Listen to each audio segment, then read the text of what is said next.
भीष्म पितामह ने द्रौपदी का चीर्ण हरण होते हुए क्यों देखा?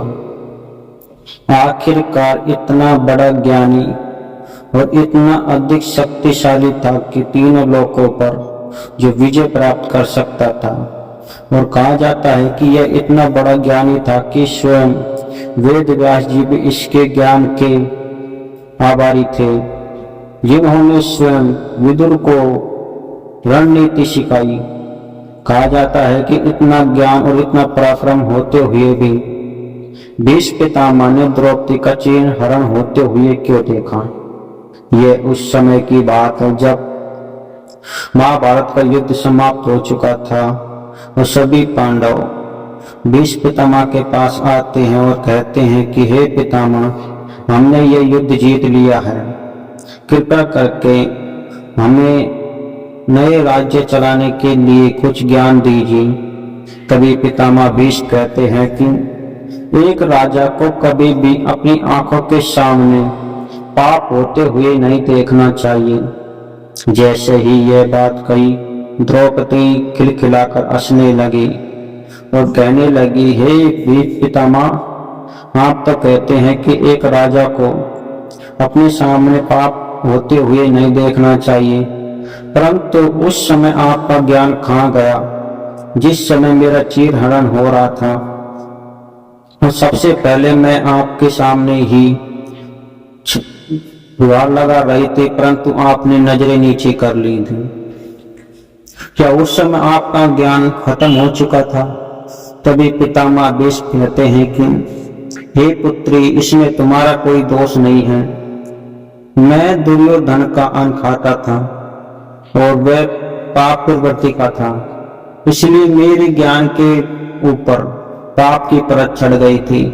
परंतु आज मैं 54 दिनों से इस बाणों की सैया पर लेटे लेटे निरंतर मेरे शरीर से रक्त निकल रहा है और इस रक्त में ही दुर्योधन का पापी अन्न बहकर निकल गया, वैसे ही उसका रक्त निकला है।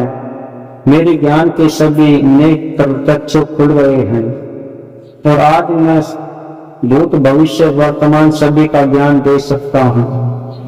इसलिए मैं आपसे यही आग्रह करूंगा कि जीवन में कुछ भी हो जाए, कभी किसी पापी मनुष्य का अन्न कभी नहीं खाना चाहिए, क्योंकि अन्न खाने से बड़ा से बड़ा महात्मा भी पापी हो जाता है और उसके ज्ञान के ऊपर अज्ञान की परत चढ़ जाती है और वे सत्य असत्य को नहीं देख पाता है। पापी अन्न खाने से मनुष्य के सामने यदि प्रत्यक्ष पापी हो जाए तो वह कुछ भी नहीं कर सकता। इसलिए जीवन में कभी भी भूलकर किसी पापी का अन्न नहीं खाना चाहिए।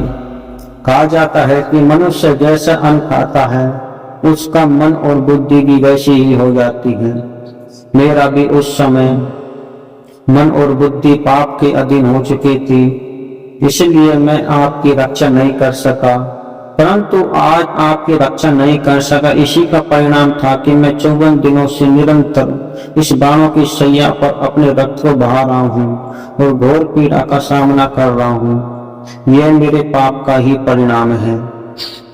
इसलिए मैं आपसे राज्य करने से पहले यही निवेदन करूंगा कि अपने जीवन अपने सामने कभी भी पाप मत होने देना और कभी भी किसी का दूषित भोजन मत करना, क्योंकि जब आप किसी का दूषित भोजन करोगे तो आपके सत्य को और असत्य को देखने की क्षमता समाप्त हो जाएगी। यदि आप पितामह की इस बात से सहमत हैं तो वीडियो को लाइक, कमेंट और शेयर भी अवश्य करें और वीडियो के कमेंट में भी अपनी राय अवश्य बताएं।